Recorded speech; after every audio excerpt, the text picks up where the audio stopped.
కొమురం భీం ఆసిఫాబాద్ జిల్లాలోని ఓ గ్రామం పేరు ఇప్పుడు సోషల్ మీడియాలో పెద్ద చర్చగా మారింది. ఆ ఊరి పేరు అభ్యంతరకరంగా ఉండటంతో గ్రామస్తులు తీవ్ర అవమానాలు ఎదుర్కొంటున్నారని స్థానిక ఎమ్మెల్యే అసెంబ్లీలో ఆవేదన వ్యక్తం చేశారు. పాల్వాయి హరీష్ బాబు తెలంగాణ శాసనసభ వేదికగా మాట్లాడుతూ ఆ గ్రామం పేరు పలకడానికే ఇబ్బందిగా ఉందని, ముఖ్యంగా మహిళలు, విద్యార్థులు తమ ఊరి పేరు చెప్పుకోవడానికి సిగ్గుపడాల్సిన పరిస్థితి నెలకొందని చెప్పారు. కాగజ్నగర్ పట్టణానికి కేవలం 1 కిలోమీటర్ దూరంలో ఉన్న ఈ గ్రామం పేరు ఇప్పటికీ రెవెన్యూ రికార్డుల్లో అభ్యంతరకరంగా ఉండటాన్ని ఆయన తీవ్రంగా తప్పుబట్టారు. ఒక ప్రజాప్రతినిధిగా తన నియోజకవర్గంలోని గ్రామం పేరును సభలో స్పెల్లింగ్తో సహా చెప్పాల్సి రావడం తనకు చాలా బాధగా ఉందని తెలిపారు. ఆ పేరు వినగానే బయటవారు నవ్వుతున్నారని, గ్రామస్తులు సామాజికంగా అవమానాలు ఎదుర్కొంటున్నారని ఆయన అన్నారు. గ్రామస్తులు ఇప్పటికే తమ ఊరి పేరును నందిగూడ గా మార్చుకుని వాడుతున్నారని చెప్పారు. శుభకార్యాల పత్రికలు, స్థానిక బోర్డులు,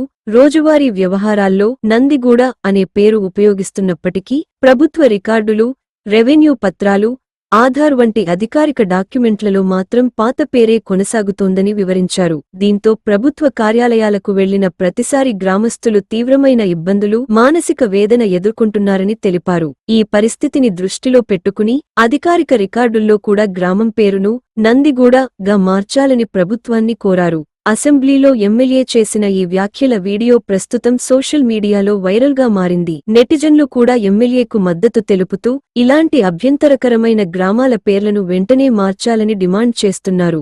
భాష, పేర్ల కారణంగా ప్రజల ఆత్మగౌరవం దెబ్బతినకూడదని, గ్రామస్తుల గౌరవాన్ని కాపాడేలా ప్రభుత్వం త్వరలోనే సానుకూల నిర్ణయం తీసుకోవాలని ప్రజలు ఆశిస్తున్నారు.